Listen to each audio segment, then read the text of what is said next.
ಇವತ್ತು ಈ ಕಾಂಗ್ರೆಸ್ ಸರ್ಕಾರ ಡಿ ಕೆ ಶಿವಕುಮಾರ್ ಬಂದ ತಕ್ಷಣ ಕರ್ನಾಟಕದಲ್ಲಿ ಏನ್ ಪ್ರಾರಂಭ ಆಯಿತು? ರಿಯಲ್ ಎಸ್ಟೇಟ್ ಪ್ರಾರಂಭ ಆಯಿತು. ಡಿ ಕೆ ಶಿವಕುಮಾರ್ ಎಂಟ್ರಿ ಆದ ತಕ್ಷಣ ಕಳೆದ ಒಂದು ವರ್ಷದಲ್ಲಿ ಏನು ಸಾಧನೆ? ರಿಯಲ್ ಎಸ್ಟೇಟ್ ಸಾಧನೆ. ಬಂದು 30 ದಿನ ದಾಟ್ತು. ಯಾವ್ದಾದ್ರು ನೀರಾವರಿ ಯೋಜನೆ ಬಂದಿದೆಯಾ? ಯಾವ್ದಾದ್ರು ಹಳ್ಳ ಬಿದ್ದಿರೋ ರಸ್ತೆ ಮುಚ್ಚಿದಾರ? ಯಾರ ರೈತರಿಗೆ ಪರಿಹಾರ ಕೊಟ್ಟಿದಾರ? ಈ ಮನೆಯಾಳ ಕಾಂಗ್ರೆಸ್ ಬಂದ ತಕ್ಷಣ ಬರಗಾಲ ಶುರುವಾಗೋಯ್ತು. ಡಿ ಕೆ ಎಂಟ್ರಿ, ಬರಗಾಲ ಗ್ಯಾರಂಟಿ. ಈ ಸರ್ಕಾರ ಇವತ್ತು ಬರಗಾಲ ಅಂತೇಳಿ ರೆವಿನ್ಯೂ ಮಿನಿಸ್ಟ್ರು ಕೇಂದ್ರ ಕೇಳಿದ್ದಾರೆ, ನ್ಯಾಷನಲ್ ಡಿಸಾಸ್ಟರ್ ಘೋಷಣೆ ಮಾಡ್ಬೇಕಂತೆ. ಯಾವುದೋ ಭೂಕಂಪ ಆತೈತಲ್ಲ ಘೋಷಣೆ ಮಾಡ್ತಾರಲ್ಲ ಹಂಗೆ. ಸ್ವಾಮಿ, ನೀವೇ ಇನ್ನ ಏನು ಘೋಷಣೆ ಮಾಡಿಲ್ಲಲ್ಲ. ಬರಗಾಲದ ಬಗ್ಗೆ ನೀವೇ ಏನು ಘೋಷಣೆ ಮಾಡಿಲ್ಲ.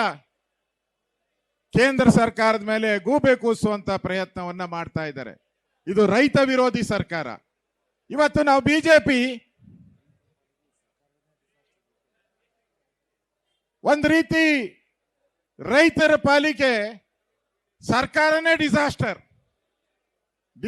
ಇದು ಸರ್ಕಾರ ರೈತರ ಪಾಲಿಗೆ. ಇವತ್ತು ನಾವು ಹೋರಾಟ ಮಾಡ್ತಾ ಇರೋದು, ಅಣ್ಣ ಆ ಕಡೆ ಸ್ವಲ್ಪ ಮಾತಾಡ್ತಾ ಇರೋರು ಬರೋರು ದಾರಿ ಬಿಟ್ಬಿಡಿ. ನಾವು ಬಿಡದಿ ರೈತರ ಪರವಾಗಿ ಹೋರಾಟ ಮಾಡ್ತಾ ಇದ್ದೀರಿ. ಹಾಗಂತ ಇಡೀ ಕರ್ನಾಟಕದ ರೈತರ ಪರವಾಗಿ ಹೋರಾಟ ಮಾಡ್ತಾ ಇದ್ದೀರಿ. ನಾವು ಇಲ್ಲಿ ಬಿಜೆಪಿ, ನಾವೆಲ್ಲರೂ ಬಿಜೆಪಿಯ ಕಾರ್ಯಕರ್ತರಿದ್ದೀರಿ. ನಾವೆಲ್ಲರೂ ಈ ಬಿಡದಿ ಪ್ರಾಜೆಕ್ಟ್ ಅಲ್ಲಿ ನಮ್ದು ಯಾವುದನ್ನು ಕೂಡ ಕಿಂಚತ್ತು ಪಾತ್ರ ಇಲ್ಲ. ಇದೆಯಾ ನಮ್ದು? ಒಂದು ಚೂರು ನಮ್ದು ಪಾತ್ರ ಇಲ್ಲ ಇದರಲ್ಲಿ. ನಾವು ನೋಟಿಫಿಕೇಶನ್ ಮಾಡಿಲ್ಲ, ಅಕ್ವೈರು ಮಾಡಿಲ್ಲ, ಯಾವುದೇ ಪ್ರೊಸೀಡಿಂಗ್ಸು ಮಾಡಿಲ್ಲ. ಸದಾನಂದ ಗೌಡ್ರು ಇದ್ದಾಗ ಮುಖ್ಯಮಂತ್ರಿ ಒಂದು ಸರ್ಕಾರದ ಮೀಟಿಂಗ್ ಕರೆದ್ರು.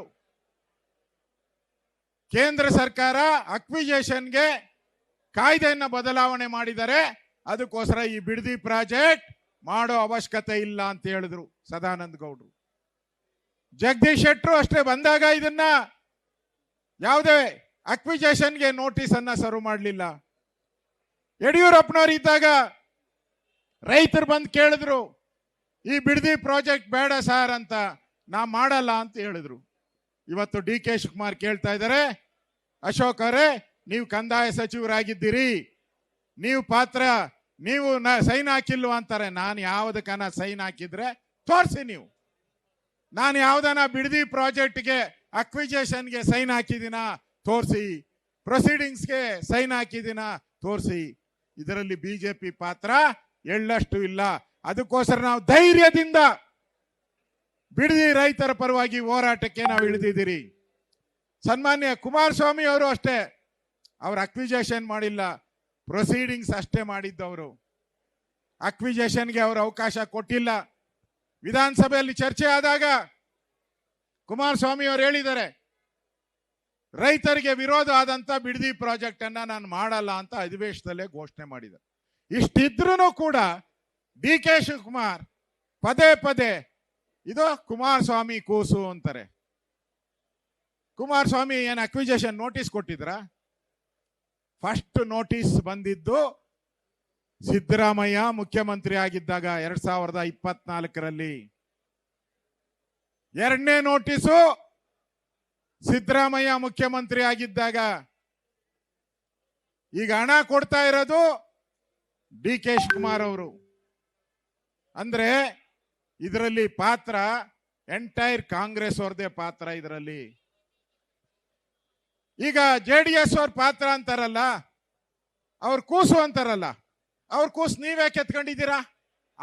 ಅವ್ರಿಗೆ ಅವ್ರ ಮಕ್ಕಳು ನೀವ್ಯಾಕಪ್ಪ ಎತ್ಕೊಂಡಿದ್ದೀರಾ? ಅವ್ರ ಕೂಸು ಅವ್ರಿಗೆ ಹುಟ್ಟಿರೋ ಕೂಸು ಅಂತ ಇಟ್ಕೊಂಡಿದ್ದೀರ ನೀವು. ಕೂಸು ಅಂದ್ರೆ ಇದು ಅವ್ರಿಗೆ ಹುಟ್ಟಿರೋದನ್ನ ನೀವ್ಯಾಕಯ್ಯ ಇಟ್ಕೊಂಡಿದ್ದೀರಾ? ನಾಚಿಕೆ ಆಗಲ್ಲ ನಿಮ್ಗೆ? ಅವ್ರ ಕೂಸು ನಿಮ್ ಕೂಸು ಎತ್ಕೊಳ್ರಿ ರೀ. ಫಸ್ಟು ಕಾಂಗ್ರೆಸ್ ಕೂಸುಗಳು ಏನೇನವ ಅವು ಎತ್ಕೊಳ್ರಿ. JDS ಕೂಸ್ನ ಯಾಕೆ ತಗೊಳಕ್ ಹೋಗ್ತೀರಾ ನೀವು? ಇಲ್ಲ ಸಲ್ಲದ ಅಪಚಾರವನ್ನ ಕುಮಾರಸ್ವಾಮಿ ಅವ್ರ ಬಗ್ಗೆ ಮಾಡ್ತಾ ಇದ್ದೀರಾ. ಅವ್ರೇನ್ ಪ್ರಾಜೆಕ್ಟ್ ಮಾಡಬೇಕು ಅಂತ ಏನನ್ನ ಅಕ್ವೇರಿ ನೋಟಿಸ್ ಕೊಟ್ಟಿದ್ರ? ಕೊಟ್ಟಿರ್ಲಿಲ್ಲ. ಬಿಜೆಪಿ ಸರ್ಕಾರ ಇದ್ದಾಗ ನಾವೇನಾದ್ರೂ ನೋಟಿಸ್ ಕೊಟ್ಟಿದ್ದೀರಾ? ನಾವೇನ್ ಕೊಟ್ಟಿಲ್ಲ ಇದ್ರನ್ನ. ಇವತ್ತು ಇದೇ ಬಿಡದಿ ಬಗ್ಗೆ ಅಸೆಂಬ್ಲಿಯಲ್ಲಿ ಚರ್ಚೆ ಆಯಿತು. ಆಗ ವಿರೋಧ ಪಕ್ಷದ ನಾಯಕರಾಗಿದ್ದವರು ಸಿದ್ದರಾಮಯ್ಯನವರು, DK ಶಿವಕುಮಾರ್ ಅವರು ಅವಾಗ ವಿರೋಧ ಪಕ್ಷದಲ್ಲಿ ಕೂತಿದ್ರು. ನಿಯಮ 60 ಅಡಿಯಲ್ಲಿ ಚರ್ಚೆ ಆಯಿತು, 69 ಅಡಿಯಲ್ಲಿ ಚರ್ಚೆ ಆಯಿತು. ಆಗ ಇದೇ ಸಿದ್ದರಾಮಯ್ಯ, ಇದೇ DK ಶಿವಕುಮಾರ್ ಏನ್ ಮಾತಾಡಿದಾರೆ ಗೊತ್ತಾ? ಇಲ್ಲಿ ದಾಖಲೆ. ಇವಾಗ ಬಾಯ್ ಬಡ್ಕಂತಾರಲ್ಲ, ಬಿಡದಿ ಮಾಡೇ ಮಾಡ್ತೀರಿ, ಯಾವುದೇ ಕಾರಣಕ್ಕೂ ಬಿಡದಿನ ಬಿಡಲ್ಲ ಅಂತ DK ಶಿವಕುಮಾರ್ ಹೇಳ್ತಾರಲ್ಲ, ಸಿದ್ದರಾಮಯ್ಯ ಹೇಳ್ತಾರಲ್ಲ, ಅವತ್ತು ಏನ್ ಮಾತಾಡಿದ್ದಾರೆ? ಇವತ್ತು ಒಂದು ಎರಡನೇದು, ರೈತರು ನಿರ್ಗತಿಕರಾಗುತ್ತಾರೆ. ನಾವು ರೈತರನ್ನು ನಿರ್ಗತಿಕರಾಗಿ ಮಾಡಬಾರದು, ರೈತರ ಪರವಾಗಿ ನಿಲ್ಲಬೇಕು ಎನ್ನುತ್ತಕ್ಕದ್ದು ಇದು. ಇದು ಫರ್ಟಿಲರ್ ಲ್ಯಾಂಡ್, ತರಕಾರಿ ಬೆಳೆಯುವಂಥದ್ದು, ಹೈನುಗಾರಿಕೆ ಮಾಡುವಂಥದ್ದು, ಭತ್ತ ಬೆಳೆಯುವಂತಕ್ಕದ್ದು, ನೀರಾವರಿ ಪ್ರದೇಶ, ಪಂಪ್ ಸೆಟ್ಗಳಿದೆ, ಸಣ್ಣ ರೈತರು, ಅತಿ ಸಣ್ಣ ರೈತರು ಬಹಳ ಮಂದಿ ಇಲ್ಲಿ ರೈತರು ವಾಸ ಮಾಡ್ತಾರೆ. ಇದನ್ನ ನೀವು ಅಕ್ವೈರ್ ಮಾಡಿದ್ರೆ ನೀವು ರೈತರಿಗೆ ದ್ರೋಹವಾಗ್ತಾ ಇದ್ದೀರಾ, ರೈತರಿಗೆ ಅನ್ಯಾಯ ಮಾಡ್ತಾ ಇದ್ದೀರಾ ಅಂತ ಹೇಳಿದವರು ಯಾರು? ಇದೇ ಸಿದ್ದರಾಮಯ್ಯ, ಇದೇ DK ಶಿವಕುಮಾರ್. ಈಗ ಯಾವ ಮಕ ಇಟ್ಕೊಂಡು ಹೇಳ್ತಿದ್ದೀರಾ? ಅವತ್ ವಿಧಾನಸಭೆಯಲ್ಲಿ ಇದ್ರ ಬಗ್ಗೆ ಚರ್ಚೆ ಮಾಡಿದಾಗ ಹಿಂದೆ ಪರಮೇಶ್ವರ್ ಅವರಿದ್ರು. ಹಿಂದೆ ಪರಮೇಶ್ವರ್ ವಿಧಾನಸಭೆಯಲ್ಲಿ ಒಬ್ಬ ಶಾಸಕ, ಮಾಗಡಿ ಶಾಸಕ, ಒಂದು ಪ್ರಶ್ನೆ ಹಾಕ್ತಾರೆ. ಅದರಲ್ಲಿ ಕೇಳ್ತಾರೆ 2017 18ರಲ್ಲಿ ಪರಮೇಶ್ವರ್ ಉಪಮುಖ್ಯಮಂತ್ರಿ ಉತ್ತರ ಕೊಡ್ತಾರೆ. ಪ್ರಶ್ನೆ ಏನು ಅಂತಂದ್ರೆ, ಈ ಬಿಡದಿ ಪ್ರಾಜೆಕ್ಟ್ ಅನ್ನ ನೀವು ಅಕ್ವೈರ್ ಮಾಡ್ತೀರಾ ಅಂತ. ಅದರಲ್ಲಿ ಹೇಳ್ತಾರೆ ಪರಮೇಶ್ವರ್, ನಾವು ಅಕ್ವೈರೇ ಮಾಡಿಲ್ಲ, ಅದನ್ನ ಪರಿಹಾರ ಕೊಡೋ ಪ್ರಶ್ನೆನೇ ಇಲ್ಲ, ಅಕ್ವೈರೇ ಮಾಡಿಲ್ಲ ಅಂತ ಹೇಳಿ ಅವತ್ತಿನ ಉಪಮುಖ್ಯಮಂತ್ರಿಗಳು ಹೇಳ್ತಾರೆ. ಇವತ್ತು ಅದೇ ಪರಮೇಶ್ವರ್ ಉಪಮುಖ್ಯಮಂತ್ರಿ ಈಗ ಯಾಕೆ ಮಾತಾಡ್ತಾ ಇಲ್ಲ? ಇವತ್ತು ರೈತರನ್ನ ಒಕ್ಕಲೆಬ್ಬಿಸ್ತಾರೆ. ನಾನು ಕೂಡ ನೆನ್ನೆ ಅಲ್ಲಿ ಹೋಗಿ ಯಾವ ರೈತರು ಕೇಸ್ಗಳು ಹಾಕಿದ್ರು ಅವ್ರ ಮನೆ ಬಾಗಿಲಿಗೆ ನಾನು ಹೋಗಿದ್ದೆ. ಅವ್ರಿಗೆ ಸಾಂತ್ವನ ಹೇಳಿ ನಾವು ಬಂದಿದ್ದೀರಿ, ನೀವು ಭಯ ಬೀಳ್ಬೇಡಿ, ನಿಮ್ ಪರವಾಗಿ ನಾವಿರ್ತೀರಿ. ಯಾವುದೇ ರೈತರನ್ನ ಬಂದು ಅರೆಸ್ಟ್ ಮಾಡಿದ್ರೆ ನಾವು ಕೂಡಲೇ ನಿಮ್ಮ SP ಆಫೀಸ್ಗೆ ಮುತ್ತಿಗೆ ಹಾಕ್ತೀರಿ, ಯಾವುದೇ ಕಾರಣಕ್ಕೂ ಬಿಡಲ್ಲ ಅನ್ನೋ ಮಾತನ್ನು ಕೂಡ ನಾವು ಹೇಳಿದಿರಿ. SP ಬಿಡಬಾರ್ದು ನಾವು. ಇದು ಅವ್ರ ಕೇಸ್ ಏನ್ ಹಾಕಿದ್ದಾರೆ ಗೊತ್ತಾ? ಇಲ್ಲಿ ನನ್ನ ಹತ್ರ FIR ಕಾಪಿ ಇದೆ. ಮರ್ಡರ್ ಕೇಸ್ ಹಾಕಿದ್ದಾರೆ, ಕೊಲೆ ಬೆದರಿಕೆ, ಹಲ್ಲೆ, ರೈತರ ಮೇಲೆ ಕೊಲೆ ಬೆದರಿಕೆ. ಇದು ರೈತ ಪರವಾದಂತ ಸರ್ಕಾರನಾ? ಇದು ರೈತ ವಿರೋಧಿ ಸರ್ಕಾರ ಅಲ್ವಾ? ಇವತ್ತು ರೈತರ ಮೇಲೆ ಈ ತರ ಸುಳ್ಳು ಕೇಸನ್ನ ಹಾಕೋ ಮುಖಾಂತರ ಇವತ್ತು ಕಾಂಗ್ರೆಸ್ ಸರ್ಕಾರ ನಾನು ರೈತರ ಪರ ಅಂತ ಹೇಳ್ಕೊಳೋ ಅಧಿಕಾರವನ್ನ ಕಳ್ಕೊಂಡಿದೆ. ಇವತ್ತು ಇದೊಂಥರ ರಿಯಲ್ ಎಸ್ಟೇಟ್ ನೋಡಿ. ಇಲ್ಲಿ ಭೈರವೇಶ್ವರ ಇರುವಂತ ಜಾಗ, ಅಲ್ಲಿ ದೇವಸ್ಥಾನ, ಆದಿಕೇಶವನ ದೇವಸ್ಥಾನ ಇದೆ. ನಾನು ಹೋಗಿದ್ದೆ ನೆನ್ನೆ.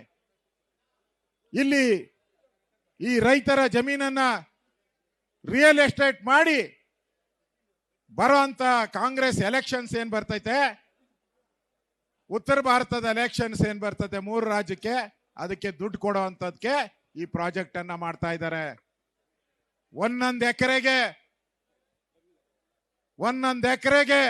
4 ಕೋಟಿ 5 ಕೋಟಿ ಕಮಿಷನ್ ಬರ್ತದೆ ಇದರಲ್ಲಿ. ಅಲ್ಲಿ ಸುಮಾರು 2750 ಎಕರೆ ಗವರ್ಮೆಂಟ್ ಲ್ಯಾಂಡ್ ಇದೆ. ಯಾವಾಗ ಕುಮಾರಸ್ವಾಮಿ ಅವರು ಪ್ರೊಸೀಡಿಂಗ್ ಮಾಡಿದ್ರಲ್ಲ, ಅವಾಗ ಇದ್ದಿದ್ದು 2750 ಎಕರೆ. ಇವತ್ತೇನಾಗಿದೆ, ಅದು ಬಿರಿ 700 ಎಕರೆ ಉಳಿದಿದೆ. 2000 ಎಕರೆ ಪರಭಾರೆ ಮಾಡ್ಬಿಟ್ಟಿದ್ದಾರೆ. ಯಾರ ಜೊತೆ ತಗೊಂಡಿದ್ದೀರಾ ಇದನ್ನೆಲ್ಲ? ಯಾರಿಗೆ ಅಲಾಟ್ ಮಾಡಿದ್ದೀರಾ? ಇದು ದುಡ್ಡೊಡೆಯೋ ಸ್ಕೀಮು. ಇದು ದುಡ್ಡೊಡೆಯೋಕ್ಕೋಸ್ಕರ ನೀವು ಈ ಒಂದು ಪ್ರಾಜೆಕ್ಟ್ ಅನ್ನ ಮಾಡ್ತಾ ಇದ್ದೀರಾ. ಕೂಡಲೇ ಕೈ ಬಿಡಬೇಕು, ಇಲ್ಲ ಅಂದ್ರೆ ಬಿಜೆಪಿ ದೊಡ್ಡ ಹೋರಾಟವನ್ನ ನಾವು ಮಾಡ್ತೀರಿ. ಇವತ್ತು ಬಿಜೆಪಿ, ನಾವೆಲ್ಲ ಬಿಜೆಪಿಯ ಕಾರ್ಯಕರ್ತರು ರೈತರಿಗೆ ಆ ಬಿಡದಿ ಟೌನ್ಶಿಪ್ ವಿರೋಧವಾಗಿ ನಾವು ಇಷ್ಟೊಂದು ಜನ ಸೇರಿದ್ದೀರಿ ಅಂದ್ರೆ ನಮ್ಮ ಹೋರಾಟ ತಾರ್ಕಿಕ ಅಂತ್ಯಕ್ಕೆ ನಾವು ತೆಗೆದುಕೊಂಡು ಹೋಗ್ತೀರಿ. ಮುಂದೆ ಬರುವಂತ ಅಧಿವೇಶನದಲ್ಲಿ ಸನ್ಮಾನ್ಯ BS ಯಡಿಯೂರಪ್ಪನವರು ಬರ್ತಾ ಇದ್ದಾರೆ. ನಿಮ್ಮೆಲ್ಲರ ಪರವಾಗಿ ಅವರಿಗೆ ಸ್ವಾಗತ. ಅಲ್ಲಿ ಮಳೆ ಇತ್ತು ಯಾವುದನ್ನು. ಈ ಎಲ್ಲ ದೃಷ್ಟಿಯಿಂದನೂ ಕೂಡ ನಾವು ಬಿಜೆಪಿ ಈ ಒಂದು ಬಿಡದಿ ಟೌನ್ಶಿಪ್ ಏನಿದೆ ಇದರ ವಿರುದ್ಧವಾದಂತ ಹೋರಾಟಕ್ಕೆ ಸಂಪೂರ್ಣ ಬೆಂಬಲವನ್ನ ಕೊಟ್ಟಿದ್ದೀರಿ. ವಿಧಾನಸಭೆ ಅಧಿವೇಶನದಲ್ಲಿ ಇದನ್ನ ನಿಲುವಳಿ ಸೂಚನೆ ತಗೊಳ್ಳೋ ಮುಖಾಂತರ ಮೊದಲನೇದಾಗಿ ಈ ರೈತ ವಿರೋಧಿ ಸರ್ಕಾರದ ವಿರುದ್ಧ ನಮ್ಮ ಹೋರಾಟವನ್ನ ನಾವು ಮಾಡ್ತೀರಿ. ಇದಕ್ಕೆ ಎಲ್ಲ ಕರ್ನಾಟಕದ ಎಲ್ಲ ರೈತ ಸಂಘಟನೆಗಳು ಕೂಡ ಬೆಂಬಲ ಕೊಡಬೇಕು. ಇದು ಒಂದು ಬಿಡದಿ ರೈತರ ಹೋರಾಟ ಅಲ್ಲ, ಇದು ಕರ್ನಾಟಕದ ರೈತರ ಹೋರಾಟ. ಆನೆಕಲ್ಲಲ್ಲೂ ಅಷ್ಟೇ, ಅಲ್ಲೂ KDB ಇಂದ ಜಮೀನನ್ನ ವಶಪಡಿಸ್ತಾ ಇದ್ದಾರೆ.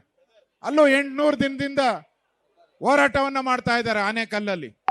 ಆ ದೃಷ್ಟಿಯಿಂದ ನಮ್ಮ ಹೋರಾಟ ರೈತರ ಪರವಾದ ಹೋರಾಟ.